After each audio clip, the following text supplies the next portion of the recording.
welcome to the Pat Life Podcast. As you all know, I am Patrick, and with me, once again, I'm very honored. This I would consider has become my mentor, whether he likes it or not. I've put myself under his wing from a distance, not to social distance, just from a distance. And this is my friend. I'm honored to call a friend, Mr. LC King, Lucas King. What's up, man? How you going, mate? Thank you for that introduction. I'm honored. You're welcome. Well, lucky for you, now you have me always reaching out, asking questions. Yeah. But but no, I am excited about this one. I've brought Lucas on a few times because, as I've said here and I've said before, I learned a lot from him. I've been following his content for a long time, and there was of all the people that have been putting stuff out, Lucas has definitely been approaching things differently that I haven't been hearing quite from everyone else. And this is hard for some people to swallow or to grasp the information that he's putting out there. But for me, it makes sense. And we've talked about another podcast, but we're going to go into more of those details today, talking specifically about the zodiac. We're going to be talking about the moon. We're going to be talking about so many things. There's so much that he's going to actually show us, and instead of just talking, he's going to bring it up on the screen at some point here soon. Yeah. So with that, man, I guess my question to you is, where do you think is a good place to start with the information that you kind of have? Do you want to start with the zodiac constellation stuff? Yeah, we can go through that. Yeah, well, the material I put out is basically my research. It's still in a process. It's still ever evolving. And I try many different ways to actually figure out where things have gone wrong in our world, in a sense, and putting this stuff together. So I'm not perfect by any means, but just trying to put it out there, what I've found and the connection I've found, and trying to view the past in a different light. Really, that's what it comes down to. In a sense, it's not looking back at the past as like cavemen, that mentality of these people didn't understand anything. It's more of like they're more advanced than us, and so what have they got to offer, and why are they doing the thing? Okay. Is that better? Yeah, that's better. Yeah. So we're gonna we just cut it, did a little edit there, and we're back. Ding. Ding. So you were starting to say about talk about the different light and how we looked at the past and Yeah. having information encoding. Proceed. Yeah, so what I see is like an information stacking, and it's really based on how the sun cycles and the calendar as well, and then it's basically you built up from there. But you also have the four elements, galvanic cell, and all these things interplay in a really nice way. But it's a matter of breaking it down and understanding what they were trying to say in the past, and so that's where I'm. So That's my mindset. So, and this is kind of a huge loaded question, but I guess in a nutshell, what do you think that they were trying to say and continually trying to say as well? Because it's showing that time's not linear, fractal. Yeah, what they were trying to say in a lot of ways is, teach you about yourself, the man, and then show you, personifications of nature that really led to a higher path. A lot of it seems to be that way, and that's what the gods are, in a sense. A lot of the stuff in the mythologies, the gods and things like that, they're sort of representations or personifications of you, but they're also personifications of nature and some of the qualities. It's almost like it's a psychological teaching just as much as it is a practical teaching. Right. And that's why the information sort of stacks on itself as well, because of that reason. It's these qualities interplay, and it's a little bit like the zodiac in a sense that you have this main figure in the central hub of the zodiac that's like the unity of all of it, and then each of those zodiac signs are an aspect of that one singular hub. So if you see it in a circle, you have the 12 signs wrapping around, and then in that central hub is actually a character, and then it represents all the different aspects, the 12 different aspects of that either life cycle, person, different parts of law. Yeah, the list goes on, and this is where you get and able to see the zodiac in a different way, where it is actually a teaching tool rather than just sort of the modern day zodiac is more about, you know, what's your life chart and all that sort of stuff, rather than actually, hey, this is the zodiac, and from this we can get electrical, or we can get personifications, we can learn about law, we can learn about the psychology of the self, what we're doing here. You Yeah, know what I mean? Like, so to me, it really represents something that's much bigger and really encapsulates, you know, some of the concepts that are in the trivium and the quadrivium and that. So absolutely. hopefully that sort of clears up the way I view the zodiac. And Totally. um, yeah, I mean, just from someone who has been listening for before even we started talking, I've watched all your videos. It was looking at, as you said, not just as a sign in the sky of like, oh, this is going to tell you like what your mood is. It's like, no, this is telling you so many more layers. And when you've done so well and eloquently like laid it all out, and as much as you might not see it at times, I'm like, oh, did I do it right? Did it come across well? Like someone who's been on the receiving side of that information, it's very well put together. And I'm not just saying to toot your horn. I'm saying purely for someone who had no interest in this a while ago, and then find yeah, myself being like, oh man, I'm going down rabbit holes. You start waking up to things, and then realizing like, wait, now this is all coming to like the stars and the zodiac. Like, what the fuck? And it's just being honest and it's going, man, that's like I can't even like. People are talking about processions of equinoxes and then dealing with retrogrades, and I'm like, what the fuck anyone's talking about?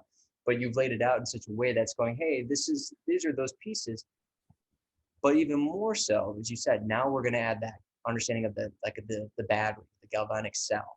But we're going to also mm, understand these again, the personifications as you've spoken about, and yeah, you've shown, and people I really recommend going to his YouTube channel, LC King, to see. You've also shown the literature, the mythology, and those components, as you just said, are all encapsulating the same messages, the same stories, just with different names, different figures, different, yeah, you know, yeah. They definitely are. Yeah, and I wouldn't even say they're different visuals. Like a lot of the visual, like when you actually go through it all, or at least me, I've read and researched and watched people who do go through all the deep information. You start to see a lot of this shit's the same thing.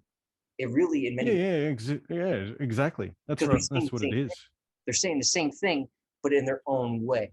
It's like someone who's telling the Well, same. they just give them a different name, and all of a sudden, Right. you know, people get confused. And this is what half the battle has been about. You know, you can go into Wikipedia, say, and you know, you shouldn't be really researching that way, but it's a quick way to get an overview of what things, you know. But at the same time, you find you go, hold on a second, this doesn't, none of it matches up. And I don't know if it's on purpose or people, if it's nefarious, maybe it is, but you start to see similarities in these archetypes, Mhm. but the names are different, and sometimes they'll say, oh well, this one's connected to Mercury or this one's connected to Jupiter, and you're like, hold on a second, no, this is where the archetypes play a bigger role, because you can understand, oh well, no, it's personifying something else, and start, so you can start to collect all these different types of gods, in a sense, together into, you know, basically one page that's talking about one zodiac sign. Right. And that's what I've done. You know, I've gone through and then started collecting the similarities in the archetypes, and then piecing them together. And it gives you a really good overview of what the energy, or what the type of archetype they're trying to portray in that certain sign. And so when you add all those together from different places, and then start putting it into that seasonal cycle, it starts to really manifest in a different way than probably we're used to the talking about. But it's still, I'm still not really happy where I'm at, in a sense. You know, there's still a lot more sort of figuring out to do in what they're actually, where things are placed, because I have some real issues with, um, the zodiac and how it's laid out today, and we can go into some of that as well. So I think maybe that actually might be a good place to start, just to actually kind of get us into more of the zodiac conversation. I know we kind of done just brief talking here, um, Yep. but that is something that I do like. Again, that you do is you if something doesn't add up, like through our conversations on the phone or whatever the case is, you very well you do a very good job at expressing like this is why it doesn't make sense, rather than just going, I don't think it works. Okay, well, so maybe we can those listening see what you mean by Yep. it. What is the zodiac portraying now, or what's it saying now, and where do you see flaws in Okay. So basically, how we'll go into how the zodiac is um, is formed. And it's basically, it's a very simple formulation. It's, you look towards east, and you can put a stake in the ground or whatever it is, and then you can see the shadow off that stake of where the sun is. But it's the stars that are rising behind the sun in the morning. And so as you go through the season, the sun will move, and therefore the stars behind it will change. So when they say it's rising in Aries, we're in the time of Aries, and it'll be art? given a certain time. Well, that's where the sun is rising behind those stars. Right, And so you're really following the sun on its journey inward and outward. right. And that's how you build the zodiac. Now the problem is, in a sense, is that the way we calculate or have a calendar, and this is where it gets messed up, is like, well, how would the star signs are not even in their spacings, for one. And our calendar doesn't really sort of take into account the equinoxes. It starts the year at a funny time. So everything sort of gets shifted out of place. And so what that does is it doesn't give us a good story of, or tell us where we are in that cycle. Mm. um, and then you have stuff that they also do, which is like your daylight savings and things like that, which really start to throw people out of whack. And so I'll bring up Yeah, basically how the zodiac is. You'll have to enable yeah. sharing. Did it go through? Yeah, it should be. Yep. So let's just share this, and then I'll bring it up. So let's go through the zodiac as it stands today, and what they give us. So the calculations I've done here was actually a 360-day calendar, 360 plus 5. So the sun's not going to be in the exact spot that you will have it at, say, when Aries is supposed to be. You know what I mean? So, but it gives you a general idea. So the sun's rising around Aries there, and that Yeah. would be For those who don't uh, understand Aries, just for those who might be new to this, Aries is in the the ram, Ram. the ram. So you can see where the sun is now. Obviously, that the ram is no longer right behind the sun. That would be with that Taurus. Yeah, yeah, that was Taurus. Sorry. I'll go back one more, So and you that's can what so that's what Lucas is the talking about. the equinox would be directly east. So yeah, you can see that the equinox and Aries are sort of off here. Mm. We'll get into that a bit later, but I haven't got all of these in order. I didn't have enough time. But there you got Cancer. Um, so this is the basic flow. And then you get down here to Sagittarius, which is your winter solstice. Um, and we'll go into a bit more detail with some of these signs. You got Capricorn after that. Oh, they were pretty close. There's Pisces. Okay. So they weren't too far out. Yeah, that one's out. Mm. Okay, so that's your basic, cycle through, and people can go on Stellarium and have a look and just type in the dates they want to look at, and then look at the sun, and you'll be able to see the cycle. It's a pretty handy little program. Right now, this isn't like an end all be all. Like all your answers here, there is, you know, it's just a good No, well, stepping off point for people to get familiar with what kind of you might, you might be looking at when you go outside, or looking for understanding how it appears to work? Yeah, so you have to sort of go through the year. What it was really you started the year at the equinox, the vernal equinox, which is Aries. March, Um, springtime. yeah, and this is the problem. Now we have the equinox is in Pisces, and when you compare it to all other sort of mythologies, um, the the way that they show the personification of the ram or whatever, or the Aries, is always at the equinox. Mm, This is in Rama, and it's all. And when you look at the zodiac as a daily calendar or daily clock, it's a 24-hour clock. Well, Aries would be daybreak, and so there's symbolism of the rooster, there's symbolism of Rama, which has a blue body and a red hair. So it's like the beginning of the day, the sunrise. There's a bunch of mythologies that show our creation story that's kind of constantly happening every day.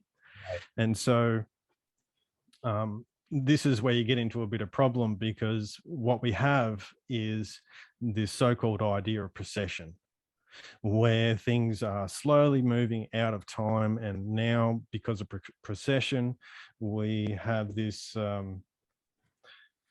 well, it's basically the equinox is now in Pisces. And then supposedly we're going to keep moving out of that cycle from Taurus through Aries down to Pisces and then into Aquarius. And then you're supposed to have the age of Aquarius. And the procession is every 72 years, there's 1 degree movement backwards. And so you get this, 2,160 years per zodiac sign. Right. Now, for me, I don't think procession exists. I don't think it's like that. I think there are cycles of time and changes in our environment because of the sun and things like that. I think there's cyclic patterns that would correspond to ages, but I don't think that it's related to procession, the So, way we're taught it anyway. so how did you come to that conclusion? It's basically when I was starting to look at the moon. There's a few different reasons for that. Firstly, when you have this procession, you supposedly start having a different pole star as well. And so we can say, well, over this period of time, they still had the pole star called the pole star. So there's no sort of wobble or, out of syncness. Okay. And then the other reason is looking at the sun, the way it sort of moves, and I've got my own sort of ideas. But when you see this lunar cycle, and it's called the lunar standstills, it shows this 18-year cycle where it goes, it changes its movement um, between outside of basically Cancer and Capricorn, and then comes within those and moves over 18 years. So So maybe real quick uh, for those who don't know what he's talking about. So, and stop me, I'm just doing it yep, from a moron's perspective. As the rotation's occurring, right? If you're not looking at it as a globe, but like it's a flat plane for now. If yep, you look at like the equator is just one circle right smack dab where we would consider an equator. And all the moon's doing now from a bird's eye is just moving inside the equator, outside the equator, correct? Inside, yep. I can inside, and bring then, up something that will yeah, show that. you have a visual I'll try because and find it for you guys. I can speak from my own, like when I was hearing people like yourself and Crow and even guys on the show like Dylan Sicoccio, like hearing people talking about it, like it had to take a minute to process even the simple stuff because it was so foreign to me. So I'm just trying to help maybe those who this is their mindset as well. Perfect. Yeah, this is when you showed me. So I bring this in, and it's called the lunar standstills, and basically it's a movement of the moon's backwards and forwards motion. It does it every month. Mhm. But over a period of time, its movement back and forth gets smaller and larger. So this blue line here, hopefully you can see it okay, Yeah. um, is the what's known as a lunar minimum. And so it only moves, but like lower than Capricorn and internal to, Cancer. Right. So, and then over a period of 9 years, it moves back out to this um, lunar maximum. Which is And the so red. it's going, yeah, which is the red line. So it actually goes closer internal and further outwards to the Antarctic ring. Right. And so over 18 years, it does this sort of pumping cycle. And my suggestion is, and this is really just an idea, I have very little evidence for it, and I haven't been able to find anything to back it up properly yet. So I was thinking maybe the sun does a similar sort of cycle over it could be a longer period where it's actually starting to move outside of its what would be termed the Cancer and Capricorn. But that's, if it did that, you could see world changes happening if it's moving back and forth through that seasonal cycle. Then you would get a heating effect in the internal and a heating effect on the Antarctic. And you sort of do see that with some of the older maps where everything is more tropical in its nature. So Right. it's just an idea, but as far as possession goes, yeah, I don't think that's a reality whatsoever. Well, But here, can I just to your point real quick? Because you, when we talked about this last time, when you showed this to me originally, and we started talking about it, it really started like opening my mind to let's talk about present day. Let's talk about what we're hearing in the news. Like we know that there's this deception, and yeah, many of us will sit there and be like, they're a bunch of liars, they're a bunch of this and this and that. Okay, maybe to some degree, but I've learned more and more that there's actually less lying more than deception. It's about, exactly. and so with when we were talking is, they're talking about the big old, climate change. Okay, yes, climate is changing.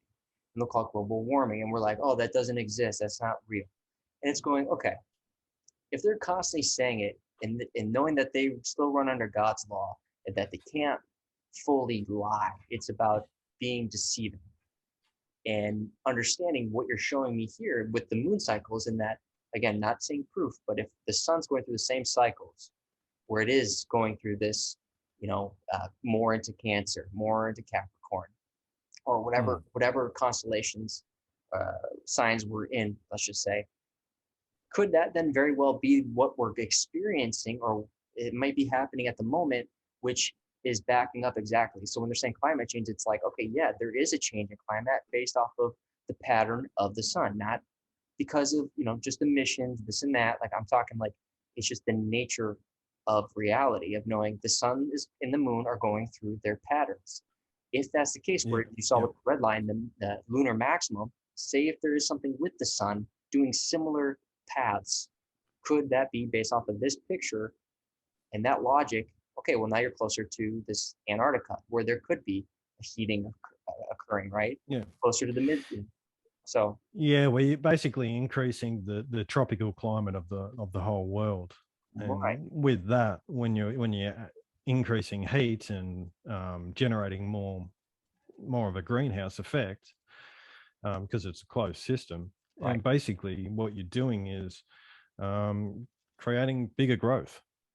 And could these cycles, where there was giants and all that sort of stuff, are they just in an energetically higher environment? And so right. what would seem unnatural to us is quite natural, just based on higher energies. And we see this with electroculture, actually.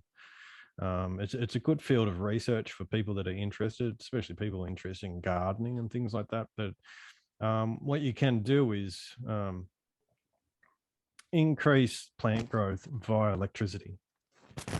So you can have high voltage sort of lamps in your greenhouse or wires over the top of Me gardens. one second. Sorry, I gotta pause, guys. I apologize. All right, we're back. Sorry about that, guys. I'll cut that as well. All right, so you're talking about growing plants through electricity.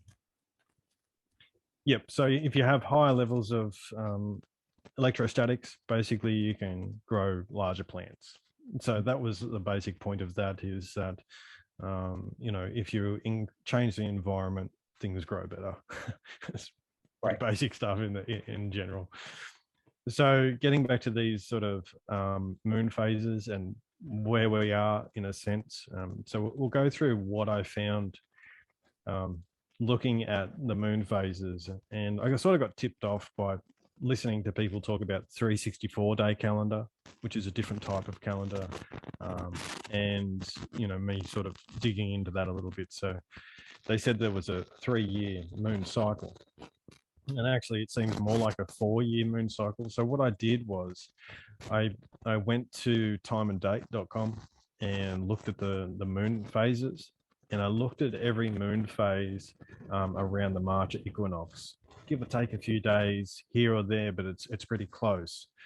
And you know, so I started just jotting down, okay, what moon phase is happening there, and then I done a list. And so this is what the list started to come out like, and you can see this cyclic pattern. And I've done a number of these to sort of prove my point. You know, it was more to see if I was actually, you know, finding something rather than just an odd thing. So you can see here that it goes full moon, half moon, full moon. And that's between 1989 to 1992. And then it flips over and does this 4-year rotation again, where it sort of ends up on the same moon to a degree.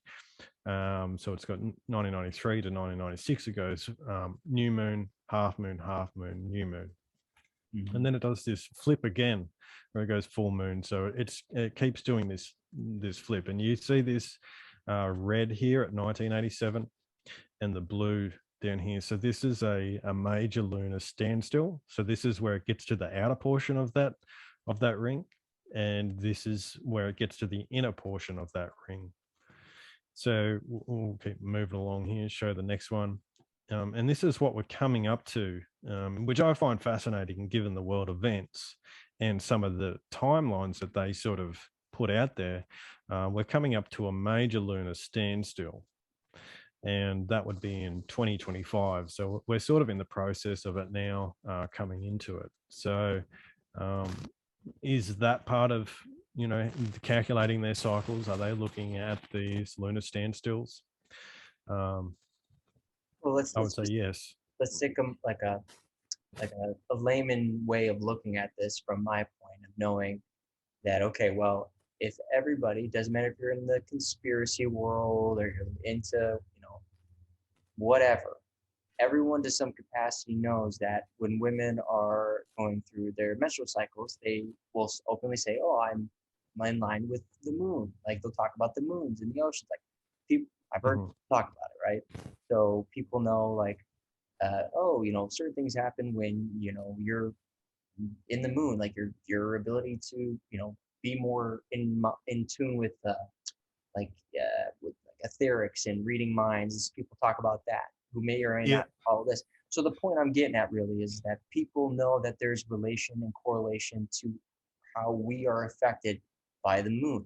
We obviously know it about the sun in regards to, you know, surface level stuff like getting vitamin D and getting, you know, energy. Like, so we know that there's relationship happening. Now, when you look at stuff like this, now you're showing these patterns. And when you understand, or people who don't know understand that the ones that rule this place, this realm, people who have all the money, all the power, they're looking at this stuff. And when you really dive in, you understand how much they really are. But for the surface level, if we already have that awareness, why wouldn't somebody with control over everyone else be doing that? That's just silly to think, you know, otherwise. Yeah, that's right. So yeah, that's right. And the moon does give you more energy. And I've thought about it, and you know, I put it like this: it's basically high voltage. So it's drawing up the salts and allowing the salts. It's a good time to plant for that reason as well. You can basically, it's easier for the plants to draw up more of the electrolytes or salt mixtures and nutrients it needs into the plant. So it's not really that, nothing's really spooky about it. It's just like an operation of voltage, really, to me. So that's what I was sort of getting at with growing things as well. You increase the voltage, all of a sudden you get a better growth, and when you look at the moon as high voltage, Right. and it deals with the nitrates. So yeah. But with that being said, if the moon is high voltage, why do you think with this flip that's occurring every 4 years from a full moon to a new moon, like why do you think that is occurring? Have you speculated that? Have you? Yeah, I've thought about it. I don't know how it's flipping. No, I'm not there yet. Tell you the truth, I don't really know. Yeah, all I can see is this recurring pattern that's happening. Let's sorry, skip through this stuff. Yeah, here's the bigger one. Actually, I reckon I got one more. Yeah, this one. So I did it from, zoom in. I did it from 1968 to 2025. So it's got quite a lot in there, and it takes in a few cycles. So yeah, I started with this lunar minimum standstill, and then we have, what else occurs is this change, these three little moons that are out of sequence with the four. So it'll go 4, 4, 4, 4, and then it will do this little 3, which is a full moon, half moon, full new moon, and that's right about around this these 3 years around the lunar maximum, and then you'll see it do it at the lunar minimum as well, where it does this does a full moon, half moon, and then new moon. So it's got its own little sort of quirk to this pattern as well, which sort of lines up with, really, they're part of the metonic cycles and these 19-year sort of calculations of lunar cycles. So people can look up that metonic, and that'll give you some idea about it. Well, what's nice is what you're talking about is this 19-year cycle, right? And as a lot of us know, we've been blasted in our mind a specific, yet to be found bug or idea of something with the 19. A lot of us who are in the world understand significance and the importance of numerology, numbers, and things like that. But understanding like this number 19 is occurring here in this. Yeah, well, it's, if you that's right. If you look at the encoding of the actual word itself using Marty Leeds cipher, you'll see that word actually equals 19, and then you have the 19. So it's actually two 19s, and you times them together, you get 361, which is a representative of pi with a singular dot in the center, and that's a monad. So they're encoding a lot of this esoteric knowledge just in that as well, to in a sense give it more power, give it more punch. And they're using it in a negative way, and it really leads people astray when they see some of the symbols that they use that are quite esoteric, and people have a negative connotation that automatically pops up in their mind, and that's for very good reason, I think, to actually lead people away from it, give people a negative view of what it really means, which is quite the opposite to what they're doing. It is completely the opposite to what they're doing in actual fact, and what the meanings of those things are and what they represent much more pure, and they're basically like, it's almost like taking a big dump on something that's really quite good. So that's what they do. Just to totally, and I totally agree, just to quickly piggyback and not to go too far into it, it's really understanding, right, that for those who don't know how or ask why would they do that, like when you understand the potential in each individual, the purpose, the divine purpose in all of us, the spark, we can really grasp that and know how much power you as an individual have been bestowed. You can see why someone would not want you to have that type of power. especially if you're going to them for answers. You're continually going to them for guidance. You're going to them for your comforts, your, your ease in life, right? Not having to think about the moon cycles and planting, not having to think about your shelter other than just making a monetary purchase.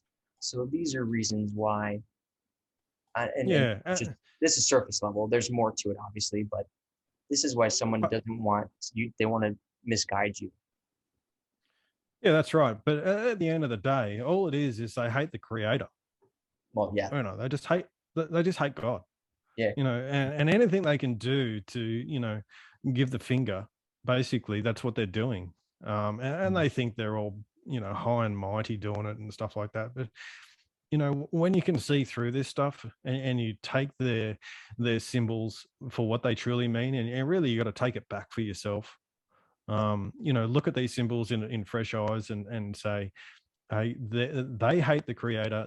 What are these symbols actually doing? Because they're taking the piss. That's really what they're doing.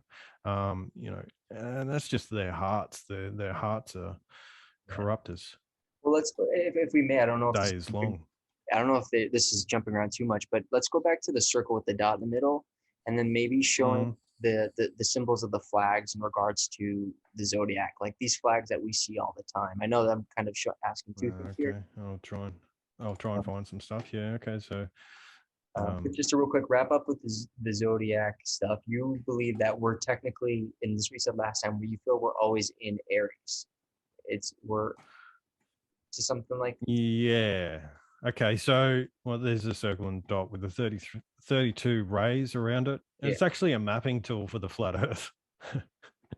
That's what funny. Most of this stuff is related to the flat Earth because it's the Do, true cosmology. do you have But you have, do you have a picture of the United Nations where they have this shown on the United Nations? yeah, that's to do with this sun and the moon. Yeah. They Um, don't they have something like that similar in the United Nations building? uh, No. I'm not sure. It's built into a lot of buildings where they Yeah, have the, especially it really comes from, I'll show you this. yeah, sure, yes. It really comes from, sorry, Oh, yeah. um, it's really the geometry of the 8 or the 4. So you have the 4 elements or the 4 divisions of the zodiac, and then you divide that even more. You go 8, 16, 32. So it's a type of geometry that's really a little different from um, the zodiac, which is built out of the seed of life geometry, and that gives you the 12. Mhm. So let me just share this. Yeah.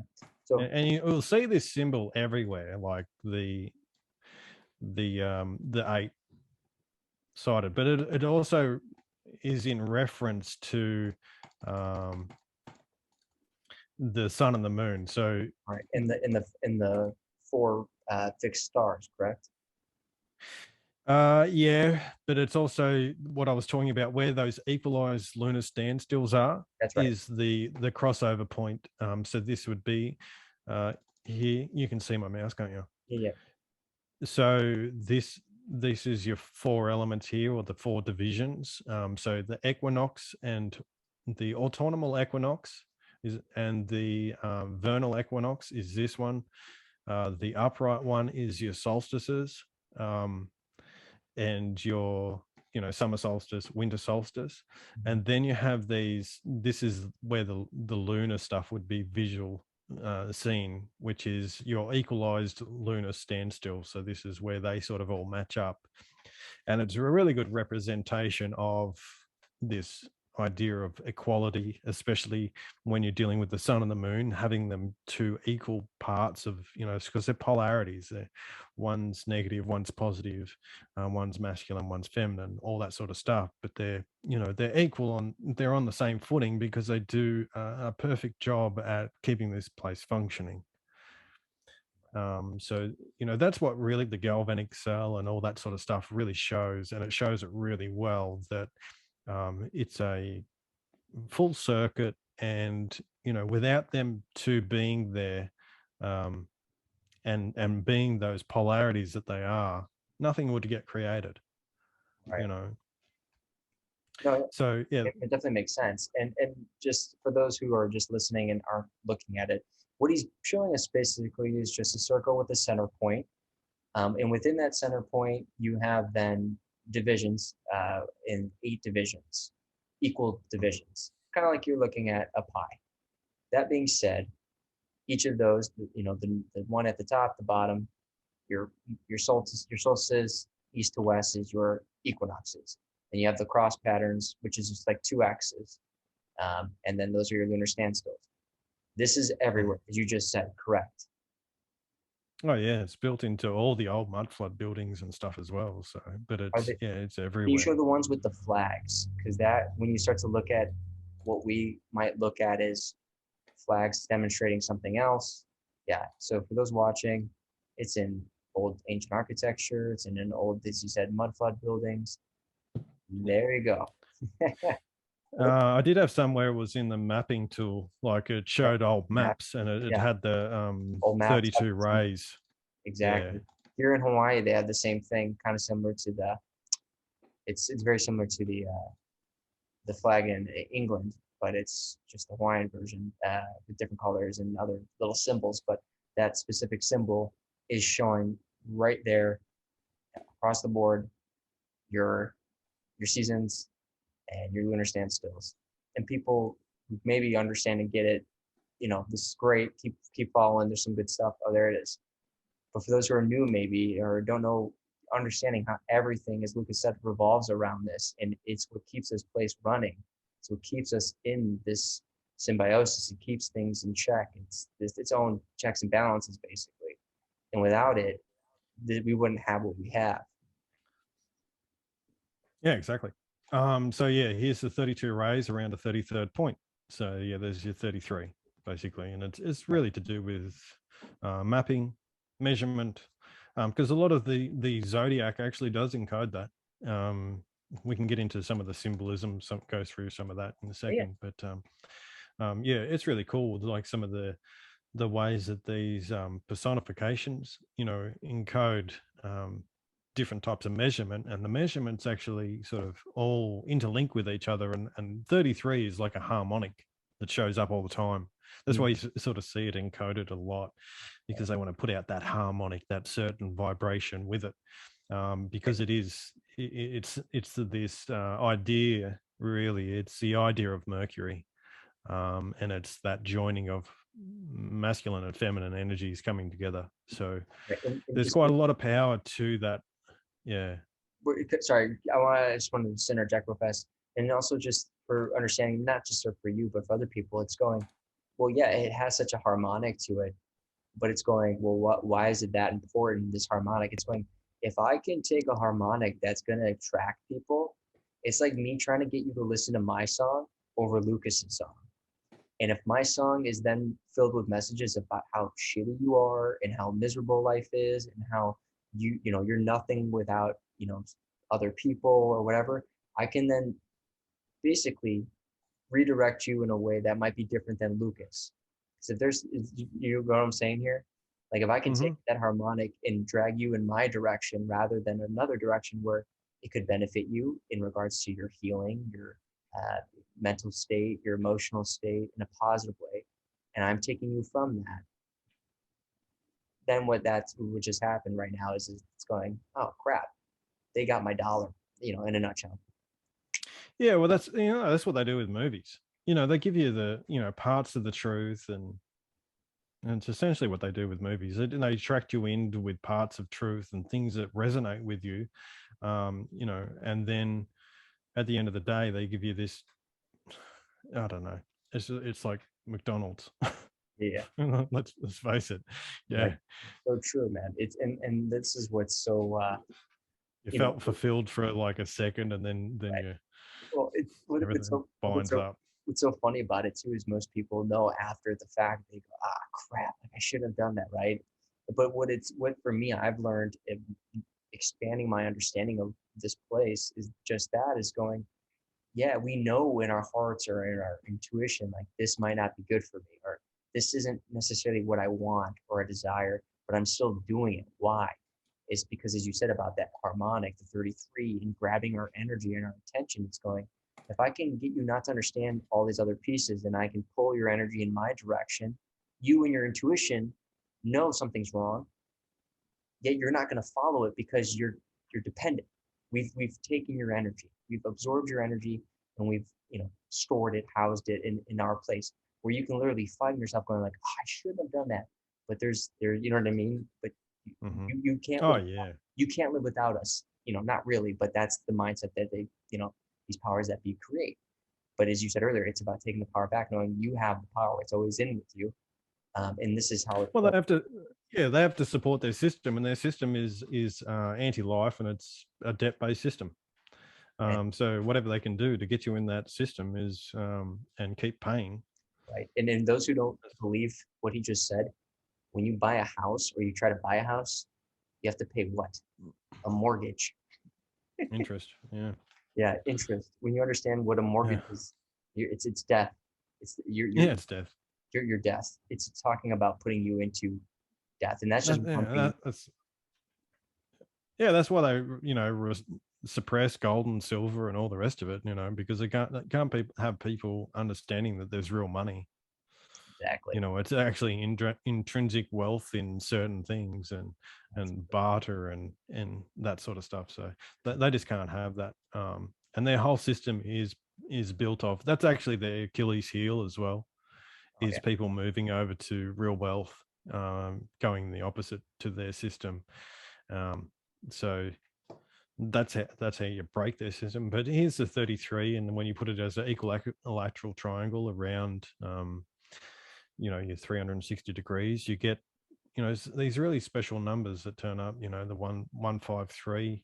These have really special qualities as well, and 273. But you can see So, they're all palindromes as well. That means they're written forwards and backwards. okay. So you can sort of see this harmonic, this balance point that exists in this 33, and how it depicts this sort of stuff. So there's a lot more to it, but that's just one little example.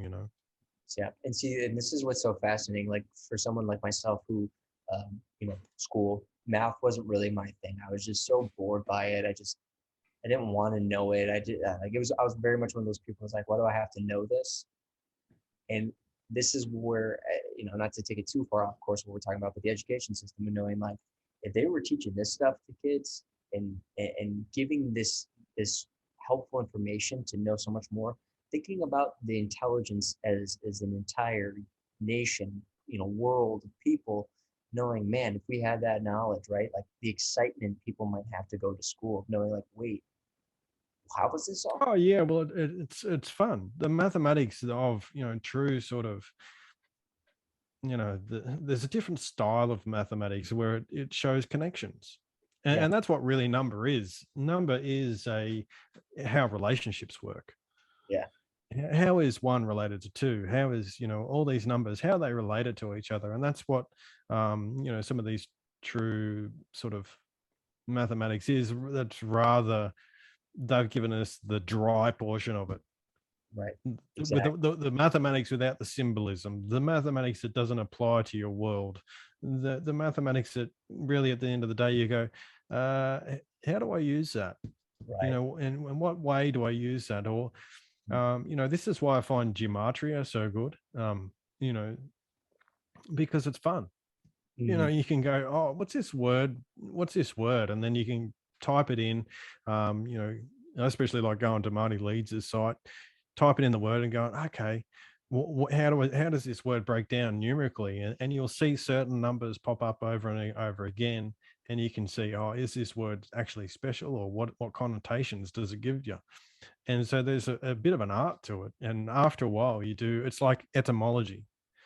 The same Love thing is like, okay, type that word in. Okay, where's the roots of it? And then it leads you on this little journey where you can do the same thing with number as well. And it gives you um, some really, you can use it as a tool to go, okay, let's research some more. Like I was doing that just the other day. There was one, I was looking up what terminal, the name terminal. So, as I've probably explained before, Mercury and Jesus break down numerically as the same. So you can see they're the same thing. Mm. So I typed in positive terminal, negative terminal. I'm like, yeah, that didn't really make much. But then I looked at the word terminal. I'm like, oh, I've recognized that number. Okay, so and then I broke it down, and I'm like, it's the exact same numerical values when you break it down between consonants and vowels as Mercury. And so I go, okay, what's its symbolism? And then it led me all to like this Greek god Terminus, and then its symbol was pi. It's used in electrical circuits. It's all these different sort of wealth of knowledge sort of turns up just by looking at um, these numerical factors behind it. I hope that's a good example of something. But Absolutely. there's, And see yeah, that, and that's what's so fun about it. And like you said, they're giving you just the dry bones of things. And I equate it to what we're experiencing now, even with farming, like industrial farming, is that they're taking the life out of our food, mm, the nutrients, the life that gives it, that makes it do what it does, thrive, whatever you want to say. But the same thing with yeah, math, like it's taking away the life from, let's just say, that intellectual food of knowing mm, that it's all connected, just like our food, just like the soil, everything's connected underneath. There's a communication happening. There's communication happening in math. And for those who don't understand, math is the universal language. You can be two people in two different locations, and they can be building something together using numbers. They can, if I'm going to another country, which I've done, and I want something, I point and I'll say, three, three, and they know yeah, what I want.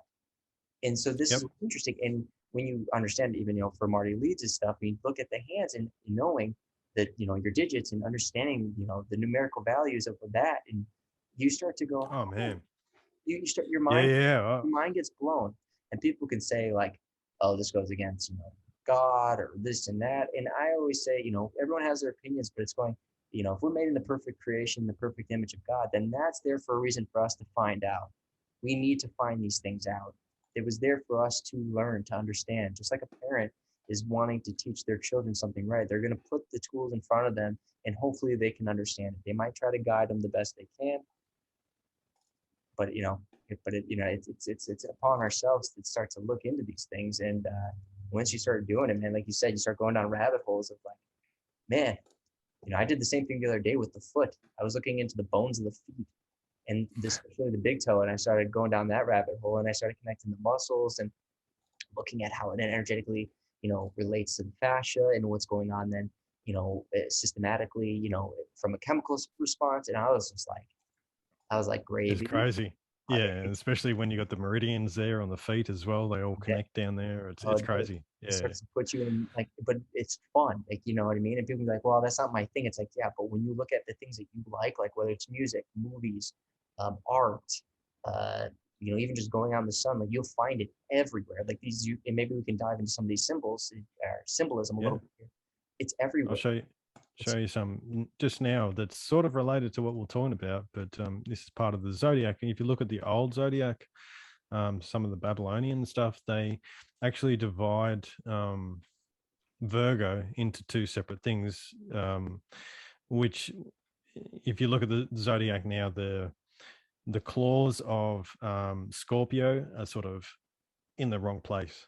They're not long enough, and they actually where Libra is in the wrong spot. They should be the claws of Scorpio, and then it should be Virgo divided into two. So there's a symbology was for Virgo when you divide her into two, was this idea of the frond and the furrow. The frond is to do with the date palm. So when you go, it's like a seasonal harvest where you go and collect your dates at the end of summer, or it could be any sort of grapes or whatever it is, depending on the climate. But it was their climate; they were picking dates. And so when you look at the date palm, well, it tells you about the like the hand in the date palm. It's a palm, and it had the dates was related to the fingers, and so it starts to tell you about measurement, and especially when you get into the furrow side of thing, which is all about grain and planting for basically your winter crop. um, well, they all had different personifications of the same gods, basically. And Demeter, she was the goddess of the harvest, the agriculture. So this would be related to the furrow. So this would be Libra, Yep. and she was an agricultural goddess. It's all about weights and measures, justice. If you look at the tarot card, there's the tarot card, which is justice, is this Demeter.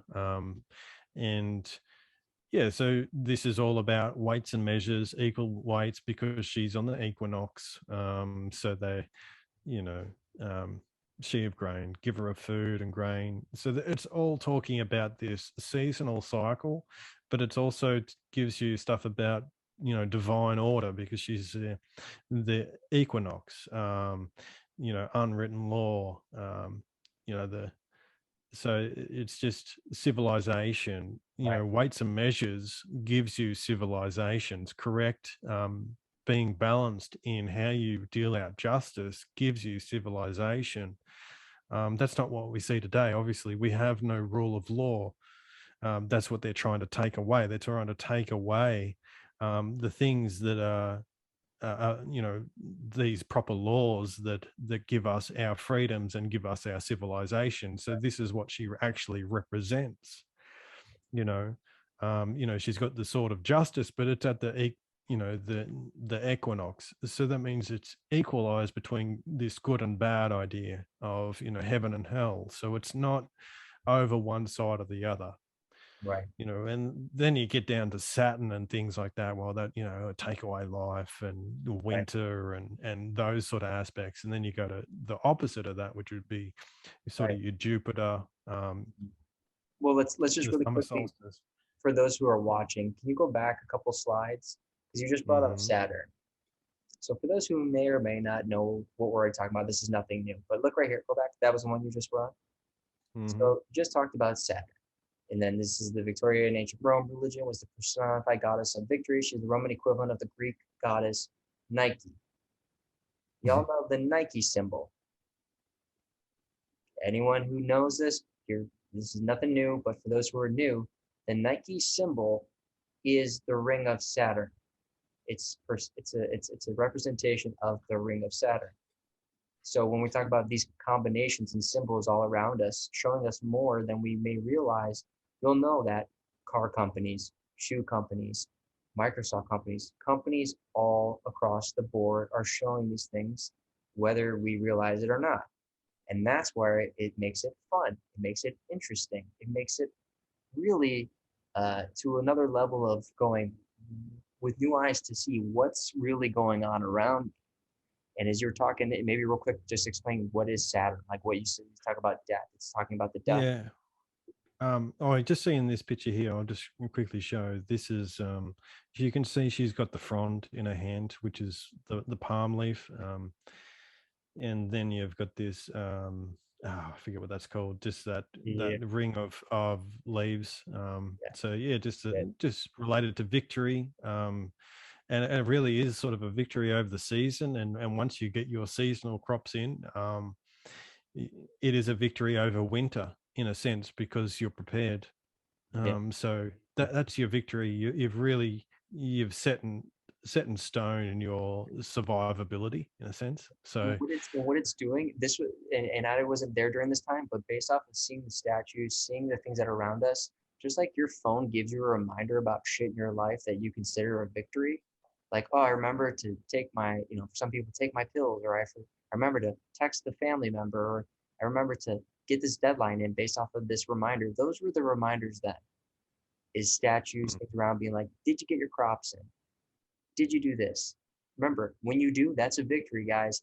Highly suggested, or you're probably not going to make it past this winter. You know what I mean? Like, that's the way yeah, I see it. I could be wrong, but if you're seeing these all around in the old, in the old architectures, old world type infrastructure, it's going, well, it was there for a reason. And if this is what it's personifying, and these are just what it's trying to tell everyone, Well, it's constantly like, okay, walk around, you see a big sign that says, hey, you need to tie your shoe today, or hey, you need to text your grandma. It's like, oh yeah, you need to get your crops in, guys. That's what that statue is. Or, oh hey, you need to focus on, now's a good time to start. If you want to have children, like, to have the Yeah, well, healthiest vibe.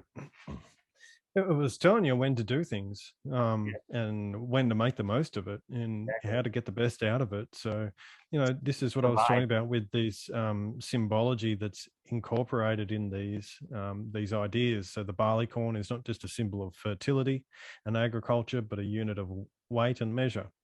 This showing the connection between the scales and Libra, also a symbol of law and justice. Grain is a unit of measure of mass. It's normally based on the mass of a single virtual ideal seed of cereal. From the Bronze Age into the Renaissance, the average mass of wheat and barley grains were part of the legal definitions of a unit of mass.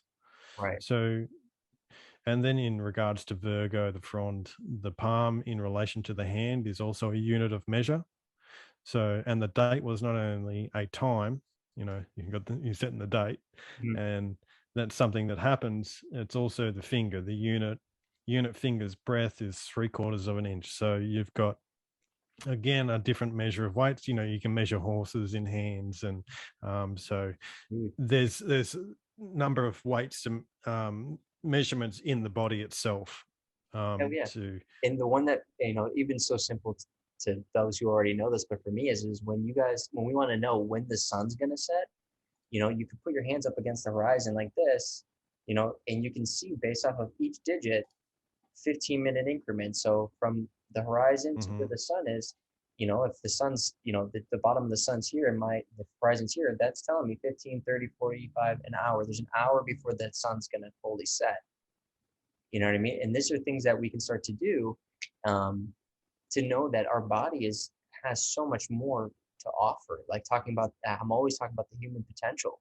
It doesn't necessarily have to mean like running a sub 4 minute mile, or it's knowing like you have units of measure all around you, like from the tip of your fingers to your wrist. Because I talked about this with Marty when he was on, and from the wrist to the elbow is telling you phi. Yeah, You know, exactly. and this was Well, that's right. the unit of measure supposedly during you know in Egypt. Correct me if I'm wrong, but it's just understanding that these units of measurements are, you can actually calculate. As you said, you can measure horses. You can know when the sun's going down. You can, based off your hands, you get pi on your hands, like you know. Yeah, well, It, I did that the other day. You can find pi. It's really quite simple to find it, but I don't know if I can find it here. I've got some pretty rough pictures. I yeah, don't yeah, know if let's they're see it. worth sharing. But you can find the 72 and the 432 as well, Right. just So by. I'll share a little bit. I mean, it's a rough picture that I just yeah. scrapped, but But what's cool too, real quick, is for those who are totally privy to this. Appreciate you listening, appreciate you always chiming in, and sharing your inputs. But if those who are new to this, just knowing like this gives life's new eyes. When you go see those movies with the numbers and the symbolism and who done it and connecting the pieces, that's in the movies that are trying to personify what's already happening in real life. You're trying to figure it out and solve it in the movies, and then you leave and then you feel like that's it. Well, this is happening all around you. Think about how much more invigorating in life is knowing that these things are around you. And it doesn't, not to be like, what's happening? Is everything like, what the fuck? It's going, whoa, this is around me. This is on my hands. This is on signs. This is in the yeah, way we yeah. communicate, as you said, etymology, and the words that we use, the gematria, and you go, wow, life just got a little more interesting. Oh, it's definitely fascinating finding connections. That's what, It's that's the it's whole point. Getting back to unity, getting back yeah, to seeing the wholeness of things, where they've done their best to create separation. yeah, absolutely. And that's what they do with all the sciences and all this. They just make it dry and they create separation. So, and then anyone who comes along and says, gives a holistic point of view, they basically kick them out. Real researchers that actually try and show a holistic view of a culture or whatever it was, they're like, just basically give them the finger and say, you're not welcome here anymore. You're not following our rules. They're like, But this one's real easy. I'll go through it. So you got the 14 sort of phalanges, which is the 14 segments of the hand. So you've got 12 in here, and then you've got another 2 on the thumb. So that gives you a 14. Then you just drop it down, and you can just either count the phalanges, or on if it's that would be 11 if you drop one finger down, gives you 11 segments. But if you do it where you separate the 2 here, and then you have 9 on this side, right. And that's how you get the 29. And so you can follow it down, and there's another 11, 11, 11, but also you can go, the next one will be 56. So you got 5 on this side, Yep. and then you got 6 on this side. So it just gives you this, this basically a readout. And then when you add them together, you get this, 72, which is related to phi again. But you also get the 432 hertz type stuff, Right. So you get the harmonic, it's in the hand. So it's pretty cool. For those who don't know what 432 is, what is that? What's the significance of 432 hertz or cycles? It's similar to 33. It's like a harmonic. Yeah. So yeah, that would be a whole research thing for people to get into. 432 hertz and where that actually comes from, because it's like divisions of harmonics that run through, and it's part of this measurement system that's sort of handed down as well, because a lot of the measurement systems overlay. And this is what's really cool about them, is that they'll have certain points where they sort of mesh up, and then they'll go on their own. And what I think that they were doing, and is basically you could go and design a building, right? One of those ancient architecture mudflood buildings, and what you would do is design it using multiple measuring systems.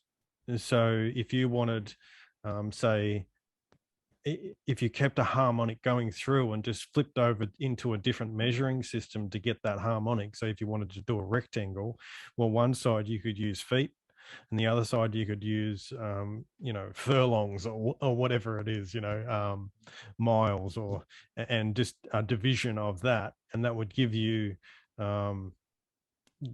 basically a harmonic. And so this was all to do with how resonance work with music. So if you kept it in these different certain harmonic points and then flipped over into measurement systems, that will give you a building that's based on will be harmonically true. Well, Hopefully I'm explaining that. Yeah. So decent. Well, my buddy, not my maybe my buddy, acquaintance that I've had on the show a couple times. His name's Christopher Gardner. He is an architecture. He makes buildings. He makes domes. Essentially, he's known for making domes and the importance of domes, and talking just what you're saying about it has a frequency, like bringing a frequency to the structure itself. And one of the things that one of our conversations was that in the old buildings, he was talking about how the way they describe them being built, that wouldn't be the case from his point of view as someone who builds. He goes, that's impossible. But he was like, one of his explanations is going, well, they were at a different resonance. The way they were doing things, they were at a much different resonance as individuals, but how they also did it in the building process itself was at a different resonance. Therefore, we haven't had the ability to understand that, and how to the magnitude, like you said, about figuring out, creating that perfect frequency and making basically these buildings basically a resonance, a resonator or something, where I don't know what the right word would be, but like basically housing the frequency, housing this. And we see it, and we see this, right? And you know this, but for those listening, we see this in like cathedrals. We see them in older buildings, where the windows, the doorways, the just the infrastructure in general has these somatic patterns, true somatic patterns that are a frequency in their own. When you look under, on one of those vibrating tables, I forget what they're called, the plates that sand, you can see the changing in frequency while the sand or whatever is moving to basically form to the pattern of that frequency. And when you correlate that to these windows, to these buildings, you start to see one-to-one ratio, comparison, correlation. They're going, Yeah. okay, this window was made at a 432 hertz through the visual representation of the sound. Yeah, I Um, think that's what their measurement systems, I probably explained it badly, but that's what the measurement systems seem to encode is right. a way of planning a building out using multiple measurement systems to get the sort of building that you want, Mhm. but still have all the harmonics in there that you need.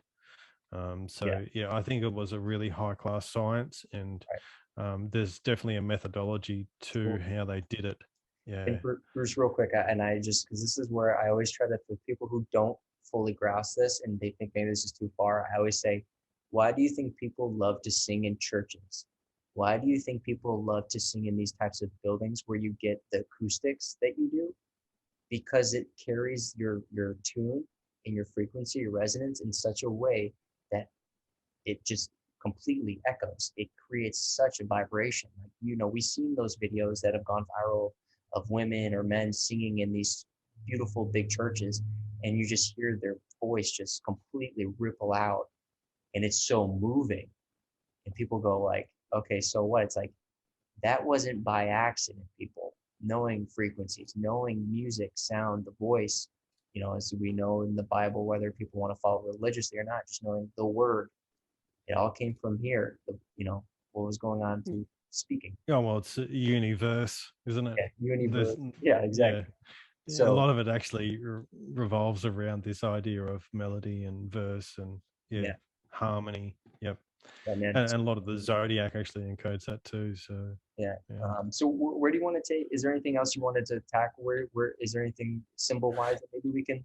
I mean, there's so much. But Yeah. maybe. Well, I feel like we've just like done a tiny little scratch at the surface of just I like a whole bunch of stuff. It'd probably be, a 6 hour lecture, was going to but say, well, we can always break it up. I mean, is there anything like in regards to symbols? Because now that we're talking, um, we were talking a little bit about symbols. You were saying we can maybe tackle. Is there other symbols that maybe um those watching that you want to dive into?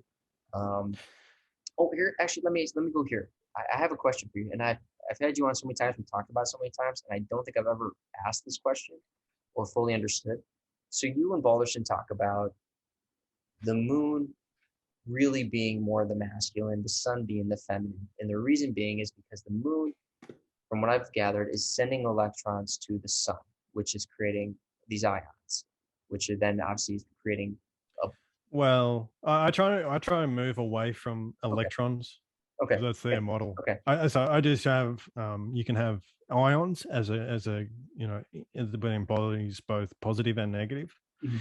or you can have cations and anions. So anions are negative, cations are So positives. But yeah, keep going. Yep. okay, so Sorry to but interrupt. regardless, there's a transfer from the moon to the sun, correct? Yep.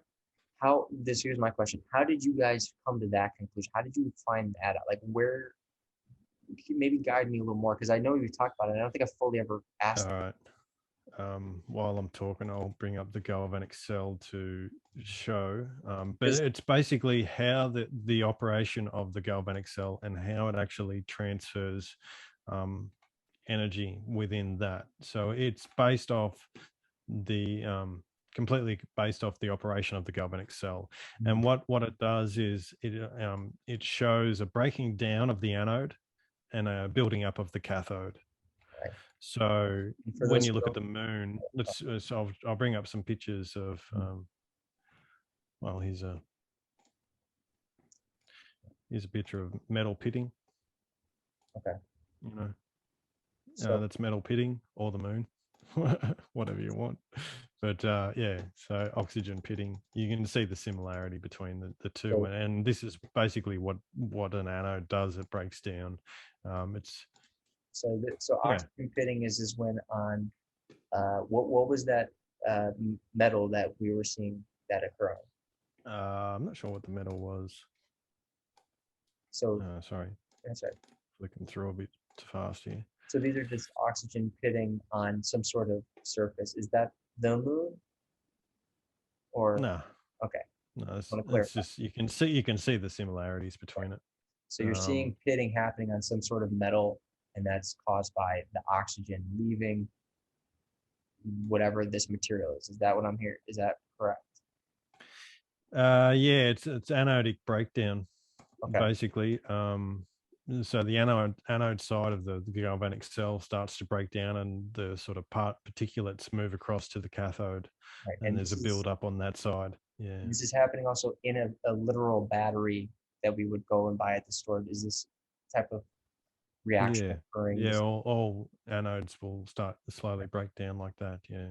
okay. So okay, I just wanted to get clarification because obviously with a lot of people looking at the moon being feminine and the sun being masculine for so long, you know, this seems to be That really comes out of looking at old mythology. A lot of that actually, but so it really comes from really old mythology and really understanding the symbolism. And I've seen it in Egyptian and Hindu mythologies as well. And what you would see is that the moon was this sort of masculine figure, usually Shiva, um, and it would have all the symbolism. And the other one was Thoth.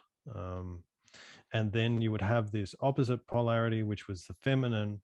Um, and she would have usually wearing something like the skin of a lion, um, the fur of a lion, which represents the sun, Leo, that sort of thing. But yeah, and so you'd see the two aspects. One would be colored either blue or green or white, and that would be the masculine part, and that would be the moon side of things. So usually green, usually a representation of the fertility, but then you'd have the white or the light blue, and that would designate its masculine form. And things really started to make a lot more sense once you put it in that perspective, especially when you're looking at old mythologies. Um, yeah, so that's okay. and that was basically it. And also you can sort of see what the natures of each of these are doing as well. So say if you're an Egyptian, you'll be looking at Thoth and Shesset, and one would be the creative side and one would be the intellectual side. So Shesset would give Thoth language. So it's this idea of your creative side starts to bring in these ideas, and then it gives it to the intellectual side to start to sort out and logic out. And it's in another way of saying it is sort of intuition. So the sun, in that sense, is the spiritual side of things, the real intuition, the holistic, and then it brings it down to the lunar side, which is more mental powers. So it gives this two polarities, but they work together in that sort of harmony. And that's the mother and father figure as well. And then the child that comes from them is the Mercury figure or the Horus figure, and that's sort of born out of these polarities. But it's also part of the creation story as well, where you have the two energies, the fire and the ice mingling, the Big Bang. They have the Big Bang, and they've ruined it in a sense, but it was the idea of man and woman coming together. Right. That was the Big Bang. But it's really these two energy forces mixing, and out of that mixing, just like your parents did, you get this child, which is um, both masculine and feminine energies in one. And that's what we all are. We're all that mercurial figure, that the joining of these two polarities, because we're both from a masculine and feminine source. Right. And how else can it be when once you're male for some reason, because over to one side a little bit more than the other, but Right. in general we've got two sides to us. And so that sort of idea is playing out constantly. And so this central point between the sun and the moon, or this connection between the sun and the moon, is another way of referencing Polaris, that still point. But it's really where life comes from. So, and then that's a lot of what it's all about, really. It makes sense when you look at things in polarity. And Right. the trinity. It's a trinity at Well, play, and it's in everything. Yeah. well, I mean, it's definitely, I know people have their things with the Trinity, and that's for, that's not what we're here to go into, what's right and wrong. But when you understand just what you're saying here, you see that there is validity to what is being said, whether it's exactly how it is in the Bible or whatever religious text.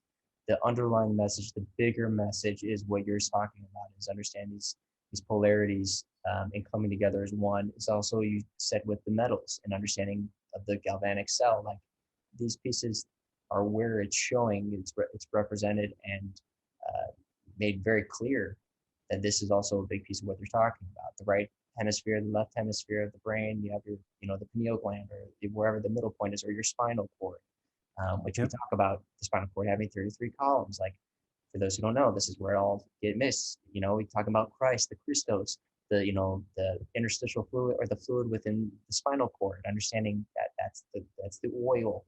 Um, and you can go on for hours and hours, days, months, years, talking about these different ways of symbolizing, just even in the body, let alone in nature. Um, Yeah. And essentially, what you're doing is applying the trinity. And that's all there is to it. You have a right hand, left hand, and then you have the spine in the middle. right. It's the same as a book. It's just Yeah.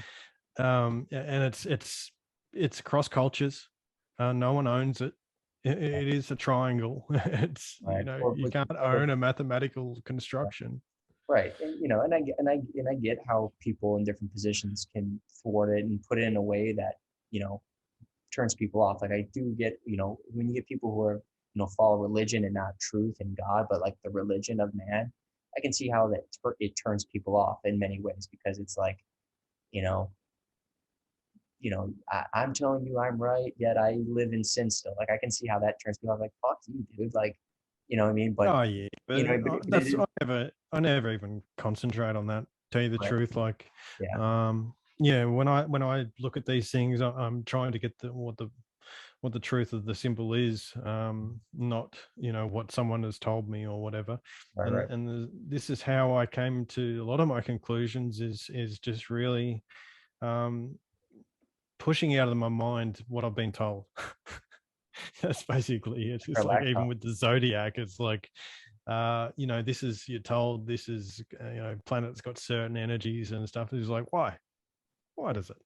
Tell me the reason why you come to that conclusion. And I was like, they didn't tell me. So I got frustrated and I started figuring out things on my own. So, you. bound to get some things wrong. But at the same time, you get some really cool things come out of it as well. So, Right. um, Yeah. yeah. And the Trinity's, I don't know how anyone can make it really bad. Honestly, it's just talking about electricity in its essence as well, because you have a positive and negative pole, and when you create that separation of charge, positive and negative, that's where you get electricity forming.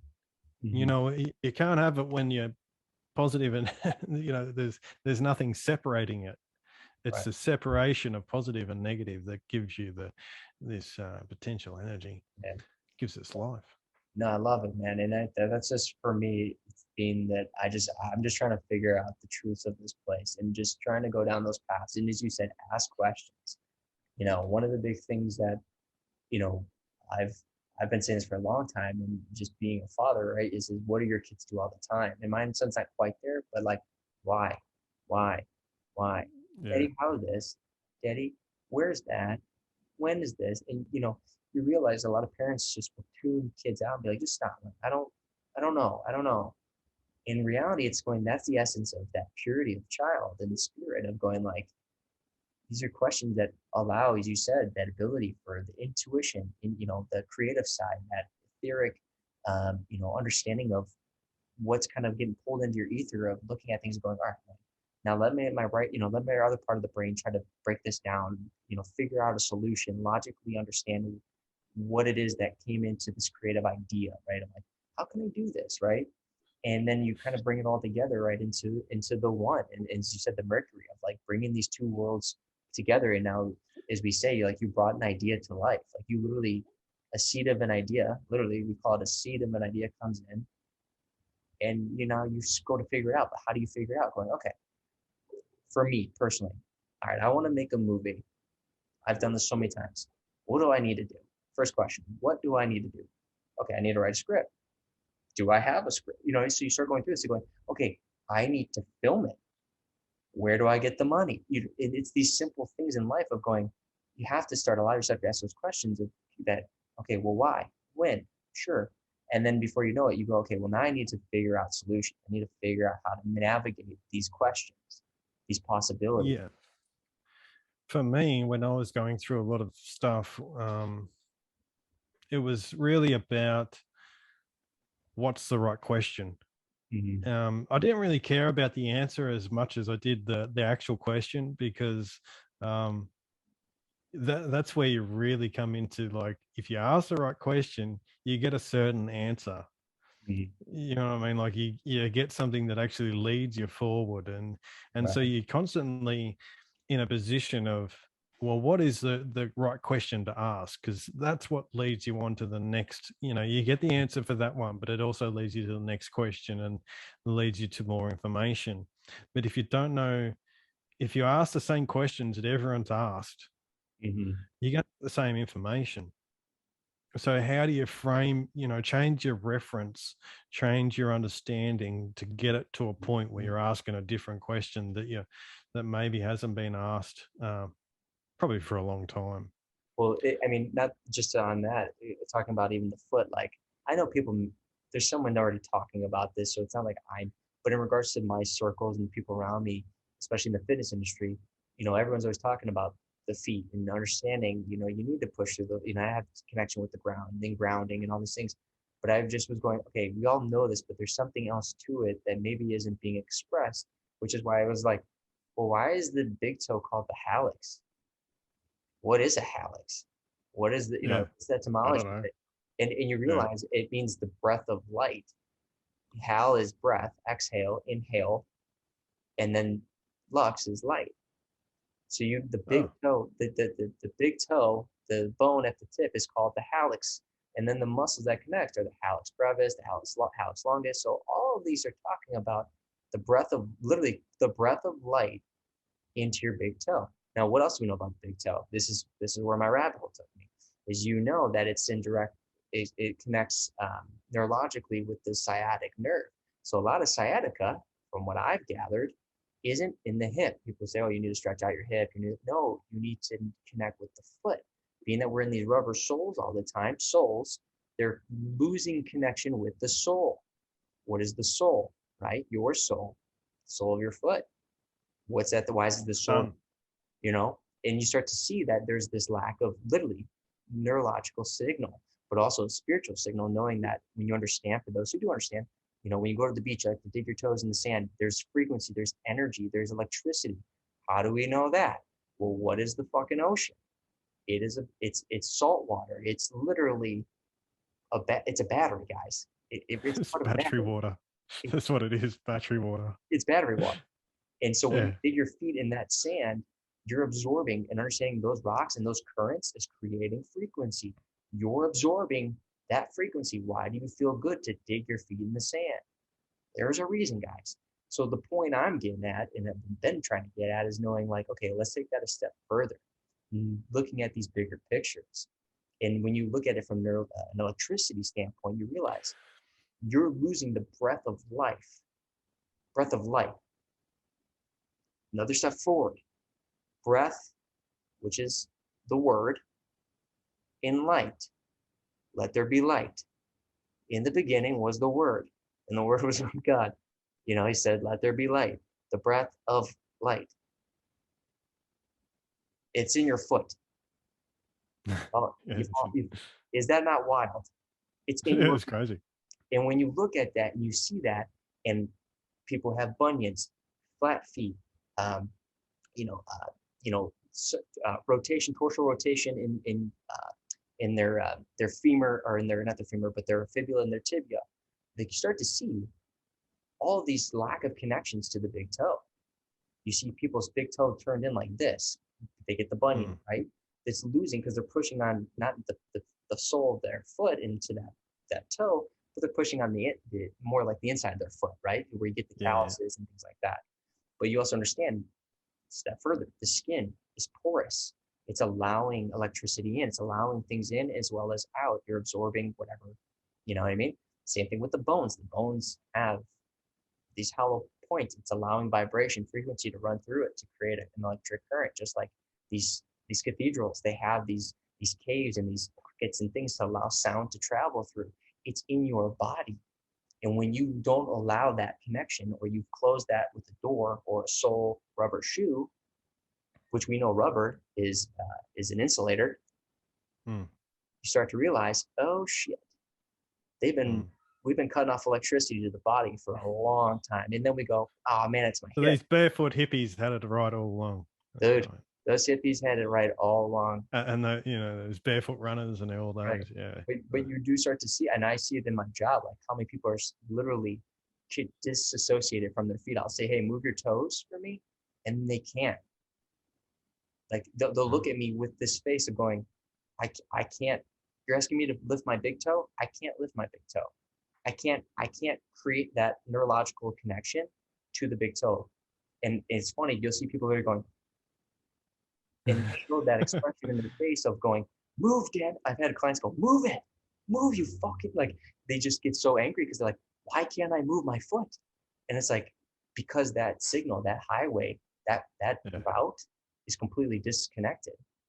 So all my clients now, well, the clients I still work with, they're always going like, dude, it's game changer when I'm walking and doing, it's not just about being barefoot, it's knowing the deeper meanings of it. And this is what you're talking about, of asking more questions. Yeah. The other thing is like you when you're doing barefoot, especially like if I walk around the garden and stuff like that, you're way more conscious of where you step. Dude, you're more in the You present just moment. you just like boom boom. You got to You're more make sure present. you. You're more Yeah, present. yeah. You have to be. You don't And want to dude, and stand on something. 100%. And that's why I become so just on this spiritual, emotional, mental journey of understanding the importance of being present in the breath, is because just that is that we're so caught up in the past, which is just a memory, but we're also caught Mm, in the future, which is just an idea. mm. You don't know what the future holds. It's an idea of something. So all these things are things that Well, no. that's your trinity there too. Exactly. Right. Is your polarities, which would you can liken the future Right. to the feminine sun, Right. that sort of thing, and then you have the masculine past, Right. and then you have the present moment, which is the joining of the two polarities. So, again, the trinity shows up in time, It shows up everywhere. and where you're supposed to be Right. is basically that's what the all these personifications of that middle path is talking about, that present moment. You know, even the Buddha sitting under the Bodhi tree, which is your tree of life, Polaris, Mount Meru, is all to do with being in that singular moment and embracing that oneness, yeah, sort of thing. Absolutely, man. And I So, can say from my own experience, and maybe you can too, when you've really tapped into the present moment, or what some people call the flow state, is that you're mm, in a consistent state of being present, is that in many ways time ceases to exist in the way we know it. You know, you're, mm, and at least in my opinion, when we're in this Saturnian chronos, you know, time is kind of like the destroyer, but the giver of life. When you kind of ascend above that, like we talk about the Mercury being in a flow state, what you've done is at least my opinion, you're getting these glimpses of breaking your relationship to Chronos in time and seeing how time kind of runs you. And maybe I'm wrong, but I think it's interesting is right is when you're in something that you're loving and you're passionate about, 3 hours can go by like that. And and the thing is you have no concept of what your idea of time, yeah, right? Because you're yeah. so As invested. well, the concept really is, you know, everything falls apart except you're in awareness, a state of awareness, Right. and it's just like being that's sort of what he's getting at. What this is, these type of meditations and things that are based on that being in the present moment, and you follow that by being aware of every breath and sort of counting through it, Mm. and then yeah, you get to that state where it's just sort of pure awareness, Right. and everything else sort of ceases to be, except yeah, that singular point. So I love it, man. And it goes back to what you're talking about, the circle with the dot in the middle, right? yep. In the 32 around the singular point, which is the 33. You know, Mhm. Yeah, that's yeah, again, that's the monad. it's all over the place. So, and I love this, dude. I can go on for hours, but I will have to on my end wrap up. But if as always, man, I love to come back on. We can dive into some of the other stuff if you're down. I can talk for Yep, hours. too easy. But on that note, where's the best place for people to find you? What are you up to? Giving people something to. I know people are Probably gonna love just this one. go to my YouTube channel, I guess, LC King, and have a look there. But I haven't really done anything for a while. But go and suss out some of my work if you're interested in the electric side of, yeah, basically a lot of the stuff I talk about here. So And yeah. then and you want me to link to the Iron Realm Media because I know you've been doing the podcast for. Yep, I'm there as well. That's right. So people can come and catch me there. Awesome. Cool. Yeah. I highly recommend everyone going and checking out Lucas's work. Uh, Again, it's changed my life in so many ways. And as Lucas has said here, the things that he doesn't know, and it's still just ideas. It's not just him saying that and that's it. He goes and searches. He goes to dig deep. He goes to find the answers and not just taking what someone told him and saying, well, this is what it is. He asks those questions, which is why I've become so, uh, inspired by his work and doing the same thing, trying to emulate that, not through worship or any means, but inspiration and aspiring to do similar things in my own journey. So, highly recommend checking this stuff out, guys. And on that note, thank you so much, man. Always a pleasure. Thank you. And for Thank everyone you. watching, I hope you enjoyed, and we'll see you next time. Have a good one, guys.